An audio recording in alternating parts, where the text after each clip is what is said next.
Bab ke-19 tentang babu fi man sanna sunnatan hasanatan au sayyi'atan.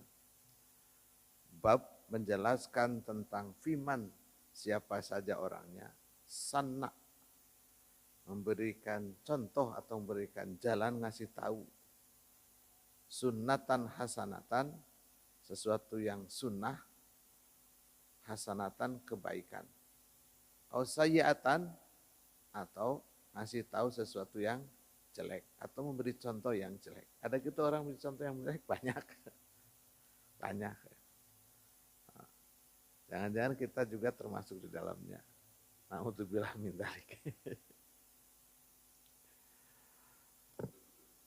Sebelum mengkaji tentang hadisnya, nanti dicoba dibantu Bapak dan saudaraku sekalian untuk membuka Al-Qur'annya.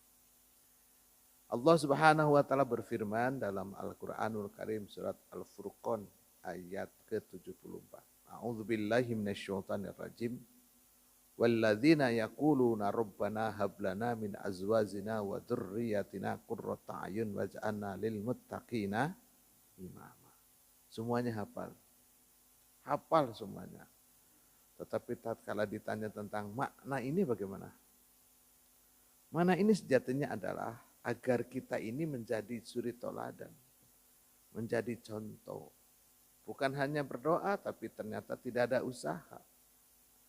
Nonsen doa kita lakukan, doa kita kumandangkan, doa kita khusyukkan, tetapi kita tidak berusaha untuk merubahnya. Jadi harus ada ekuivalen, harus ada kebersamaan, harus ada kesamaan antara ucapan dengan perbuatan. Doakan ucapan ya Pak. Nah kita harus mau melakukannya dengan amalannya. Nah itu disebut dengan ikhtiar maksimal. Ya berdoa, ya berbuat. Nah sekarang tinggal hasilnya Allah yang menentukan. Qadarullah semuanya. Oke baik Bapak dan saudaraku sekalian. Apa ini mananya? Walladzina yaquluna, dan orang-orang yang berkata, Rabbana, wahai Tuhan kami. Habalana, anugerahkan kepada kami. Min azwazina, pada istri-istri kami. Ingat, kalau di sini istri-istri kami bukan berarti istrinya banyak. Nah, yang berdoanya banyak gitu maksudnya, min azwazina. Kecuali yang punya istri banyak. Itu ya, min azwazina, istri-istri kami, wa dzurriyyatina, dan keturunan kami. Punan Pak Idun rada perengas-perengis nyebutkan istri banyak ya. Oh 2, kan bae 2 can 4 menang. Wa dzurriyyatina, dan keturunan kami, qurrata a'yun, sebagai penyejuk hati kami. Waj'alna, dan jadikanlah kami lil muttaqina. Jadikanlah kami itu lil muttaqina, bagi orang-orang yang bertakwa, imaman, sebagai pemimpin. Doa ini tidak hanya sekedar untean kata-kata saja atau hanya untuk membahasai bibir kita saja atau hanya melengkapi tatkala kita sholat. Tapi harus punya makna dan harus punya nilai value yang sangat dalam kehidupan. Artinya kita harus merubah diri. Kalau kita menginginkan diberikan oleh Allah Subhanahu wa ta'ala anugerah istri-istri dan keturunan yang menjadi penyejuk hati. Penyejuk hati itu bagaimana? Dipandang, menyenangkan, disuruh, ia nurut. Itu ya, tidak perlu kita itu fasya tatkala nyuruh sholat. Tidak perlu kita itu harus bersih tegang, diskusi panjang tatkala untuk berbuat kebaikan. Itu kan begitu enak dipandang. Ini tidak mungkin itu terlaksana sementara mohon maaf kita sendirinya tidak begitu. Jadi mohon maaf Bapak dan Saudaraku sekalian, kalau hari ini kita nyuruh anak-anak kita sholat, lalu diskusi panjang dulu, atau bahkan mungkin berat pertentangan, ngaca dulu kita. Apakah kita ini sudah dengan mudahnya kita melaksanakan sholat automatically, atau mungkin kita masih banyak beralasan. Karena untuk menjadi lil muttaqina imama, untuk menjadi pemimpin orang-orang yang bertakwa nggak mungkin. Sejarahnya Allah belum pernah mengangkat seorang pemimpin dalam hal ini ke Nabi, mohon maaf, dari orang-orang yang tidak soleh. Semua Nabi itu soleh. Dijamin kesolehannya. Karena memang dijadikan contoh bagi para umatnya. Nah sementara kita ini, semua kita adalah pemimpin. Kullukum ra'i. Kita ini semuanya pemimpin. Dan kalau ingin kepemimpinan kita, karena imam kita, diikuti oleh para makmumnya, diikuti oleh para pengikutnya, maka kita. Jadi gambarnya gini, jangan berharap kita bisa mensolehkan batur, kalau kita sendiri belum. Sekarang gini saja Bapak dan Saudaraku sekalian bandingannya. Kalau kita mau membandingkan bahasa hebatnya tuh benchmarking gitu ya. Studi bandingnya begini. Kira-kira mudah mensolehkan sendiri seorang atau mudah mensolehkan orang banyak? Satu orang. Lebih mudah kan? Nah, itu pertama. Sekarang balik. Sekarang kira-kira mudah mensolehkan diri sendiri atau mensolehkan istri, anak, dan keturunan kita? Banyak itu. Diri kita. Makanya konsepnya adalah kita akan memberikan petunjuk, memberikan contoh, namanya juga contoh bagi orang-orang yang memberikan contoh kebaikan. Maka harus memberi contoh. Nanti hadisnya akan jentre. Jadi kalau kita ingin diikuti oleh anak istri kita baik, maka perbaiki diri kita dulu. Kalau kita ingin diikuti oleh umat baik, perbaiki diri kita sendiri. Jangan berharap orang lain baik sementara kita tidak baik.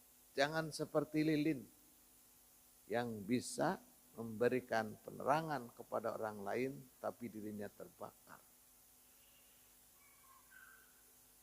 Saudaraku sekalian dirahmati Allah Subhanahu wa taala. Di sini pentingnya bahwa tatkala kita mengajak kebaikan itu adalah mengajak pada diri sendiri, bukan mengajak kepada orang lain. Makanya sekali lagi konsep ngaji itu adalah ngaji diri, bukan mengaji orang lain. Itu yang paling susah. Ngaji itu adalah ngaji diri. Gampang Pak secara keilmuan. Cukup utak-utakan di Google, kita bisa ngomong. Tapi apa yang kita omongkan, sudah sesuai enggak dengan perbuatan kita? Itu yang paling susah. Hadirin yang saya hormati dan mudah-mudahan Allah Subhanahu wa taala muliakan. Selanjutnya ini penjelasan hadis. Al-hadisul awal, hadis yang pertama. Kalau nggak salah ini hadisnya hanya satu, nanti babnya berbeda tetapi bicara yang sama. An Abi Umar, dari Abi Umar. Jarir bin Abdullah, Umar Jarir bin Abdullah radhiyallahu anhu. Qala, berkata, kunna fi sadrin nahar inda Rasulillah. Kunna, sesungguhnya kami, fi sadrin nahar, di tengah terik matahari waktu sebelum duhur lah, inda Rasulillah sallallahu alaihi wasallam, bersama Rasulullah sallallahu alaihi wasallam. Faja'u qaumun, maka datanglah sekelompok kaum, umratan mujtanibi tamari al-aya'i al-abai, Mereka itu hanya menggunakan baju kulit. Saya tidak bisa membayangkan baju kulitnya itu kulit dari Garut, bukan? Jas kulit. Tetapi kulit, asli kulit dijadikan baju. Karena zaman Rasulullah kan 571 Masehi ya, sekitar tahun 500 Masehi ya, bajunya pasti begitu. Bukan baju kulit yang kita pakai. Itu ya. Mutakalladis suyuf ammatum min Misr. Mereka semua itu datang kepada Rasulullah SAW dalam keadaan telanjang, jadi tidak pakai baju lagi, kecuali hanya memakai pakaian yang dari kulit tadi. Jadi kulit hewan maksudnya, kulit hewan. Ammatum min Misri bal kulluhum min Mudhar. Hampir semuanya itu dari kaum Mudhar. Fata ammara Rasulullah sallallahu alaihi wasallam. Maka Rasulullah sallallahu alaihi wasallam berubah wajahnya. Siapa ini? Ada apa nih tiba-tiba pada datang siang hari bolong terik matahari gitu. Fata ammara Rasulullah sallallahu alaihi wasallam lima ra'a bihim minal faqh. Fadakhala tsumma kharaja. Lalu Rasulullah SAW masuk ke rumah. Setelah melihat, masuk. Apakah takut atau heran atau bagaimana? Ternyata tidak nanti. Tsumma kharaja, lalu keluar lagi ternyata. Setelah masuk, dia keluar. Fa'amara Bilal fa'adzana wa aqoma. Lalu menyuruh kepada Bilal untuk azan dan qomat. Nah ini disebut dengan perkiraannya waktu zuhur. Fasalla, lalu salat. Summa khotbah, Rasulullah SAW khutbah. Setelah salat zuhur, lalu ya khutbah. Ceramahlah. Faqala, maka Rasulullah SAW bersabda. Membacakan ayat Al-Quranul Karim. A'udzubillahi minasyaitonir rajim. Bismillahirrahmanirrahim. Ya ayuhan nasu taqu rabbakumul ladzi khalaqakum min nafsin wahidah. Ila akhiri sampai. Wa khalaqa minha zawjaha wa batha minhuma rijalan katsiran wa nisaa. Fattaqullah dan selanjutnya. Rasulullah SAW bersabda dengan baca Al-Quran. Ya ayuhan nas, wahai sekalian manusia. Ittaqu, bertakwalah kalian semua rabbakum kepada Rabbmu allazi khalaqakum yang telah menciptakanmu min nafsin wahidah, dari jiwa yang satu, dari satu keturunan. Artinya begini, tatkala Rasulullah SAW didatangi seorang Bani Mudhar yang kalau pemahaman kita saat ini adalah Arab Baduy, yang katakan pakaiannya itu tidak layak karena dia menggunakan kulit domba atau kulit hewan. Dia langsung dipakai, tidak pakai orang, ikat atasnya. Ya terbayanglah ketika orang-orang pedalaman lah semacam itu. Ini mengatakan bahwa mereka itu sama dengan kita. Keturunan kita itu sama dengan mereka.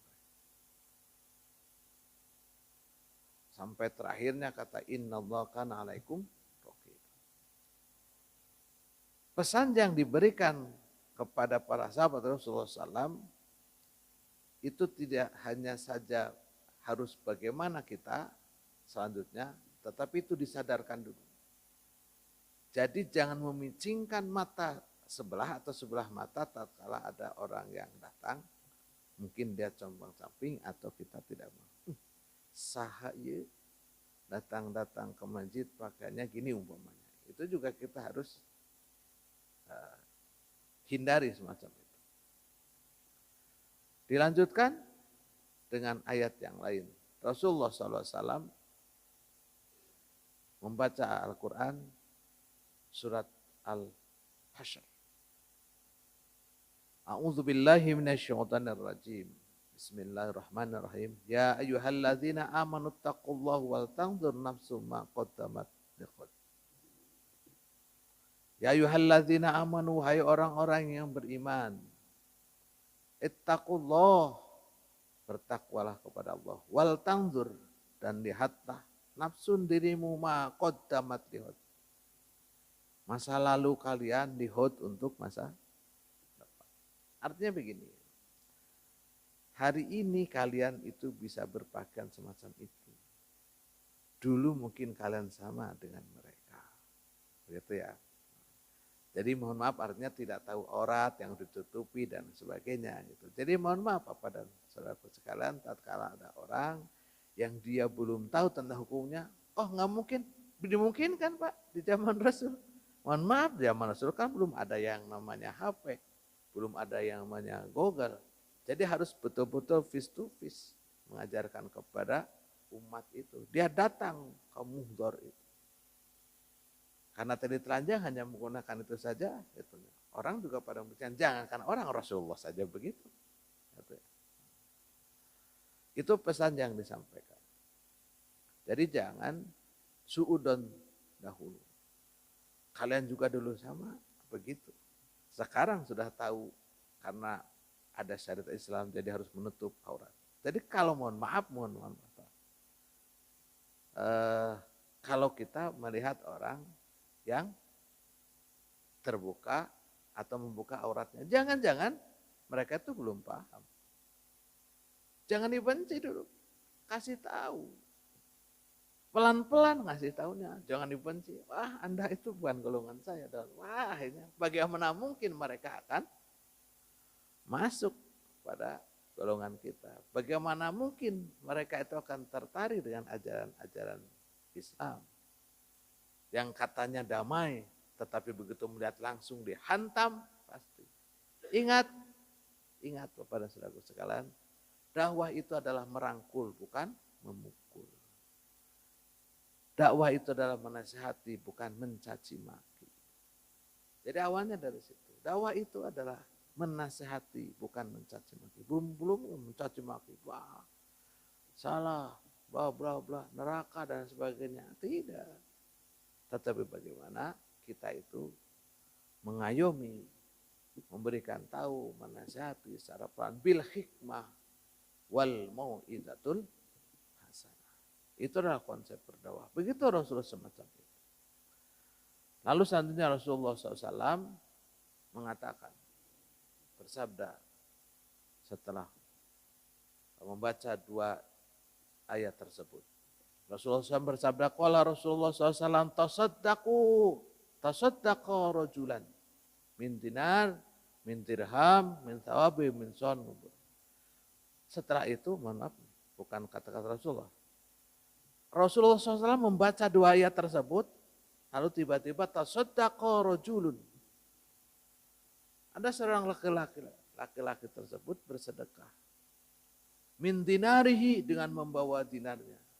Min dirhamihi, dan membawa dirhamna, min thawbihi, dengan membawa kurmanya, min so'in buroh, dan membawa gandumnya, min so'in samar, hatta qala walau bisyikin samar, walaupun kalian semua hanya memberikan setengah dari korma, biji korma setengahnya. Jadi mereka, kalau Rasulullah SAW hanya membaca dua ayat begini saja, para sahabat berdatangan. Yang bawa dinarnya, yang bawa dirhamnya, yang bawa kurmanya, yang bawa gandumnya. Diceritakan di sini, faja'a rajulun min ansor, maka datanglah seorang laki-laki min ansor, dari golongan ansor, bisurratin kadat kuffuhu ta'zazu anha, sampai tangannya ini tidak tahan, jadi penuh dengan bawaan-bawaannya, sampai penuh dengan bawaan-bawaannya. bal qad azazat tsumma tabannas hatta ra'aitu qaumain min ta'ami wa thiyabin. Sehingga orang-orang yang lain juga sama-sama berbondong-bondong membawa bantuan, bukan bansos, ingat.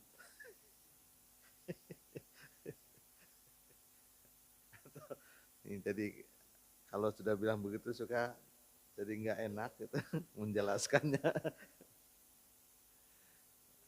Jadi mereka berbondong-bondong untuk apa? Untuk dikasihkan kepada Bani Muhzor tadi yang datang. Itu.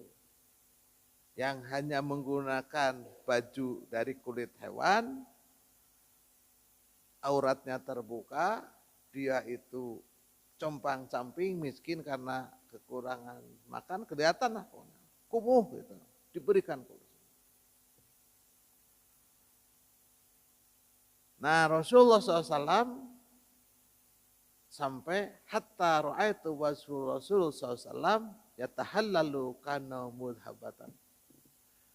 Kalau tadi Rasulullah SAW mukanya itu sedih, maka melihat sampai Rasulullah SAW wajahnya berubah lagi, yatahallalu kanahu mudhabatan. Dia berseri-seri seakan-akan dia sedang tertawa. Faqala Rasulullah SAW, Rasulullah SAW lalu melanjutkan sabdanya, man sanna fi islamin sanatan hasanatan falahu ajruha. Man barang siapa sana memberikan contoh atau jalan fi islami dalam Islam, sanatan satu jalan, hasanatan kebaikan, falahu maka baginya ajruha sama dengan kebaikannya apa yang dilakukan oleh orang lain. Ini inti hadisnya tadi yang sesudah babnya itu. Barang siapa yang memberikan contoh baik kepada orang lain, lalu orang lain mengikutinya, maka dia mendapatkan kebaikannya semisal dengan orang yang mengikutinya. Mohon maaf, di konsep hadis ini bukan hanya nyuruh. Kalau kemarin gimana ya, saya nggak bisa kebaikan, hanya bisa nyuruh doang. Kalau bisa hanya nyuruh. Tapi jangan hanya nyuruh doang gitu. Nitah we kerep ngelakonan tuh. Kan bahasanya gitu. Bahasa. Rasulullah SAW bersabda, wa ajru man amila biha, dan mendapatkan kebaikan, saham kebaikannya itu man amila dari orang-orang yang melaksanakannya biha dan kebaikan ba'dahu setelah dia itu memberikan contoh. Jadi kalau yang mengikutinya 100 orang, ya maka dia akan mendapatkan pahalanya itu dari 100 orang tersebut. Kalau yang mengikutinya 1000 orang, ya akan mendapatkan. Jadi itulah yang disebut dengan amal soleh. Kan kita mengenal ada yang namanya, tatkala kita memberikan amal, ada amal jariah ya Pak. Nah itulah ilmu dalam bentuk jariah. Jadi barang siapa yang memberikan contoh kebaikan dan diikuti oleh orang lain, maka orang tersebut akan mendapatkan pahala kebaikannya tersebut dari orang lain yang mengerjakannya. Min hori ayang kusu min ujurihim syai'un. Tidak dikurangi sedikit pun dari perbuatan kebaikan atau dari pahala yang didapatkan oleh orang yang mendapatkan atau menjalankan kebaikan tersebut. Tapi ingat Pak, ada lanjutannya nih. Jangan diam di situ, itu baru komah di sini. Waman dan barang siapa sana memberikan jalan atau contoh fi islamin di dalam Islam, sanatan satu jalan, sayyiatan kejelekan, kana alaihi wizruha, maka dia juga akan mendapatkan kejelekannya. Na'udzubillah subhanahu. Jadi kalau kita berbuat jelek, memberikan contoh kepada kejelekan, lalu orang pada mengikuti perbuatan jelek kita itu, kita mendapatkan saham dari itu. Mendapatkan bagian dosanya. Hati-hati. Hati-hati. Nanti beda konsepnya dengan niat ya. Kalau niat mah kita baik, walaupun kita tidak melaksanakan atau belum melaksanakan, itu sudah melakukan kebaikan. Tapi kalau kita ada niat jelek, terus kita tidak melakukannya, ya kita tidak mendapatkan kejelekan tersebut. Ini berbeda konsepnya. Jadi dua-duanya ini punya resiko. Tatkala kita memberikan contoh kebaikan, Allah akan melipat gandakan kebaikan tersebut kepada kita dari sekian banyak orang yang mengikutinya. Tapi tatkala kita memberikan contoh jelek kepada orang lain, maka kita juga mendapatkan bagian dosa dari orang lain tersebut yang melakukannya. Na'udzubillah tsumma na'udzubillah. Wa wisran man amila biha min ba'di, dan termasuk orang-orang yang berbuat jelek setelah kita meninggal. Masya Allah. Bayangkan saja.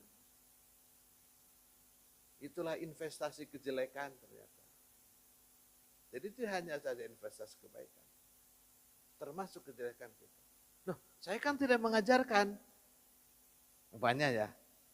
Tidak meniat mengajarkan. Tapi kan memberikan contoh. Orang pada lihat, itu ceksa si Anu baheula gitu. Terus menerus. Ceksa si Anu teh cek si Anu, akhirnya sampai kepada kita. Bayangkan. Itu kita akan bertanggung jawab. Begitu saudaraku sekalian, hati-hati tatkala kita mengerjakan kejelekan. Supaya jangan sampai kejelekan tersebut dicontoh oleh orang lain. Bayangkan saja kalau dicontoh orang lain, Masya Allah. Germah kejelekan kita sudah numpuk, ditambah sama kejelekan orang lain, kira-kira kita sanggup enggak? Dijamin tidak sanggup. Jadi ternyata jariah itu bukan hanya jariah kebaikan, ternyata jariah kejelekan juga ada ternyata. Insya Allah. Saudaraku sekalian yang dirahmati Allah Subhanahu wa Ta'ala, itulah yang harus kita lakukan. Yang pertama, kita harus banyak memberikan contoh kebaikan kepada anak-anak kita, kepada istri kita, kepada saudara-saudara kita. Mohon maaf Bapak dan Ibu sekalian, kepada saudaraku sekalian, bisa jadi tatkala kita berbuat jelek lalu ditiru oleh anak kita, kunaon, gitu. Nah bapak aku juga begitu. Tuh, bayangkan. Nah, salah satu di antaranya mohon maaf Bapak dan saudaraku sekalian, kita bohong saja. Ya, lalu anak kita ikut bohong. Maka kebohongan anak kita itu ditanggung oleh kita. Setelah itu mohon maaf, cucu kita bohong karena anak kita bohong. Kebohongan cucu kita itu ditanggung oleh kita. Lalu cicit kita bohong karena cucu kita yang mengikuti anak kita. Cek saha, dan cek si ayah, si ayahnya, dan cek pun bapak, cek bapak dan pun aki, terus kita yang jadi aki itu langsung mendapatkan bagian. Begitu juga kebaikan. Semakin hati-hati hidup kita ini Bapak dan saudaraku sekalian, karena hidup kita ini akan dipertanggungjawabkan di depan Allah Subhanahu wa Ta'ala, di depan yang Maha Adil. Ingat, di akhirat itu pengadilan hanya satu dan hasilnya itu pasti adil. Berbeda dengan di dunia, pengadilan banyak, tetapi untuk mencari keadilan susah. Itu bedanya di dunia dan di akhirat. Akhirat pengadilannya satu Pak, adilan Allah SWT, dan hasilnya itu pasti adil. Di dunia pengadilan banyak, ada pengadilan agama, ada pengadilan negeri, ada pengadilan tipikor, ada pengadilan, segala macam. Tapi susah untuk mencari keadilan. Itu Bapak dan saudaraku sekalian, mudah-mudahan ada manfaatnya. Wallahu a'lam bishawab.